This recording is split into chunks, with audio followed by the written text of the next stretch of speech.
ඔන්න ඉතින් අදත් මම ඔයාලට අලුත්ම රෙසිපි එකක් අරගෙන ඇවිල්ලා තියෙනවා.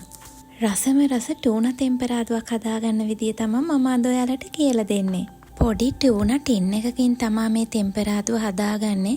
ගොඩක් කට්ටිය මේ ටූනා ටින් වලින් සැලඩ් තමයි හදාගන්නේ. ඊට අපේ ලංකාවේ රසම රසට මේක ටෙම්පරාදුවක් විදියට හදාගන්නත් පුළුවන්. ඉතින් අපි බලමු අද මේක කොහොමද හදාගන්නේ කියලා. ඔයාලට ටෝනා ටින් නැතුව ෆ්‍රෙෂ් ටෝනා හම්බ වුණොත් ඒකිනුත් මේ විදිහට ටෙම්පරාදුව හදාගන්න පුළුවන්. මුලින්ම මම කරන්නේ ටෙම්පරාදුවට අවශ්‍ය ලුණු තක්කාලි වගේ දේවල් එහෙම මුලින්ම කපා ගන්නවා.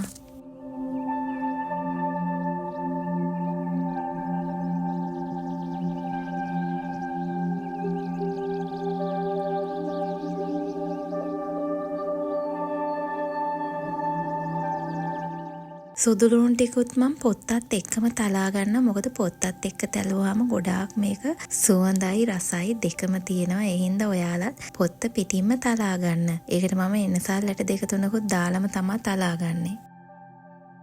දැන් භාජනයක් ලිපේ තියාගෙන ඒක රත් වීගෙන ඉඳි මම ඒකට තෙල් පොඩ්ඩක් දාගන්නවා. තෙල් දාගෙන තලාගත්ත සුදු ලුණු එනසල් ටික මේ තෙල් එකට දාලා චුට්ටක් ටෙම්පරාදු වෙන්න අරිනවා. ඒක යන්තම් ටෙම්පරාදු වෙද්දී ඒකටම රම්පේ කරපිංච දෙකත් එකතු කරගෙන පොඩ්ඩක් එහා මෙහා කරලා ටෙම්පරාදු කරනවා.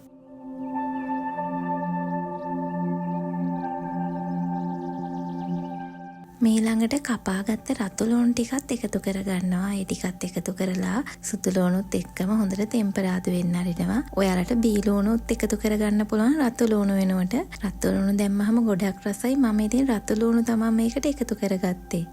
දැන් රස අනුව කෑලි මිරිස් ඔයාලා ගොඩක් සැර කනවා නම් ටිකක් වැඩිපුර එකතු කරගන්න පුළුවන්. එහෙම නැත්නම් චුට්ටක් එකතු කරගන්න. තව කහ ස්වල්පයක් රස අනුව ලුණුත් එකතු කරගන්න.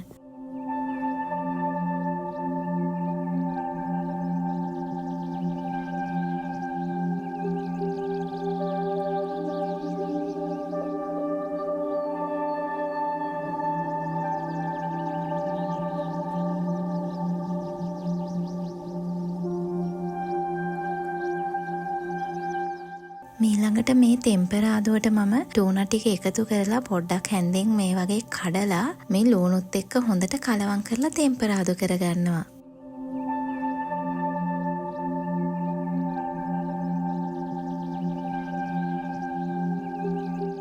මේ ඔක්කොම ටිකක් හොඳින් ටෙම්පරාදු වුණාට පස්සේ මම අවසානෙටම මේකට එකතු කරගන්නවා තක්කාලි අමු මිරිසුයි. මේ ටික අවසානෙටම දාගත්තාම තමයි මේ ටෙම්පරාදුව ගොඩාක් රස වෙන්නේ. ඉතින් අවසානෙටම මේ ටික එකතු කරලා පොඩ්ඩක් හොඳට කලවම් කරගන්නවා.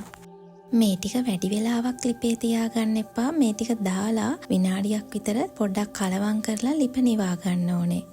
දැන් නම් මගේ රසම රස ටෝනා ටෙම්පරාදු එක හදලා ඉවරයි. ඉතින් ඔයාලත් අනිවාර්යෙන් ටෝනා එකක් ගෙනල්ලා මේ විදිහේ ටෙම්පරාදුවක් හදලා බලන්නකො මොනතරම් රසද කියලා. එහෙනම් ඉතින් මේ වගේ තවත් රසම රස රෙසිපි එකකින් මං ආයෙත් ඔයාලා හම්බෙන්න එනකන් සතුටින් පරිස්සමින් ඉන්න.